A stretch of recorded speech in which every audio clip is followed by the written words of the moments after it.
ወንድም እህቶቼ ከላይ ያለውን አያችሁት? ይታያችኋል? ፕሌኑ ለትምህርት ይሆናል ብዬ ነው የቀረጽኩት ዛሬ። እዚህ ፕሌን ውስጥ ያሉት በርካታ ወጣቶች በህጋዊ መንገድ ወደ እንግሊዝ ለንደን እየሄዱ ነው። አውሮፓ፣ አሜሪካም ሌሎች ሀገሮችም በህጋዊ መንገድ መሄድ ይቻላል።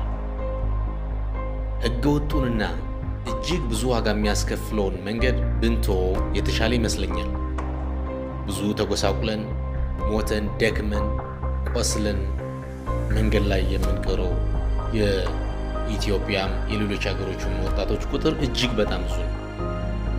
ብዙ ዋጋ የሚያስከፍለውን ህገወጥ ስደትን እናቁም። ይሄኛውን ሴፍ ትራንስፖርት ሴፍ ትራቨል መምረጥ አለብን። ማድረግ ያለብን እጅግ በጣም ትንሽ ነው።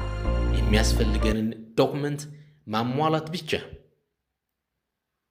1 ሚሊዮን፣ ግማሽ ሚሊዮን፣ 2 ሚሊዮን የማያስጠይቅ እጅግ ሴፍ የሆነ ጉዞ